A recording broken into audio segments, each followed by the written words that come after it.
Hello students, আশা করি সবাই অনেক বেশি ভালো আছেন। আজকে নিয়ে এসেছি আমি স্পিকিং এ পার্সন রিলেটেড কোনো কিছু বলতে গেলে অত্যন্ত গুরুত্বপূর্ণ 5টি ইডিয়মস যেগুলো ব্যবহার করে আপনি খুব সহজেই আপনার স্কোর বুস্ট করতে পারবেন। তাহলে চলুন জেনে নেই আজকের সেই স্পেশাল 5টি ইডিয়মস। প্রথমটি হচ্ছে heart of gold. Heart of gold মানে হচ্ছে অত্যন্ত দয়ালু এবং উদার স্বভাবের মানুষ। যেমন she has a heart of gold, এখানে আপনি ইজ যুক্ত করবেন না, হ্যাজ যুক্ত করবেন। অর্থাৎ যে মানুষটি অত্যন্ত দয়ালু প্রকৃতির, সে মানুষের ক্ষেত্রে আপনি সেটা ব্যবহার করতে পারবেন। Salt of the earth. Salt of the earth মানে হচ্ছে সহজ সরল সৎ এবং বিশ্বস্ত মানুষ। ঠিক আছে? যেমন my grandfather is the salt of the earth.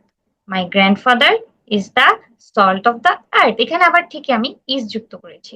তারপরে হচ্ছে গুড এগ। গুড এগ মানেও হচ্ছে বিশ্বস্ত এবং ভালো মানুষ। You can always count on him. He is a good egg who never lets anyone down. A gentleman or women at heart. প্রকৃত অর্থেই যিনি হৃদয় থেকে সহানুভূতিশীল এবং মার্জিত। ঠিক আছে? Even when he is busy, he takes time to help others. He is truly a gentleman at heart. এখানে আপনি জেন্টল উইমেন ব্যবহার করতে পারবেন। বিগ হার্টেড, উদার মনের ব্যক্তি। এটা অনেক বেশি আমার কমন।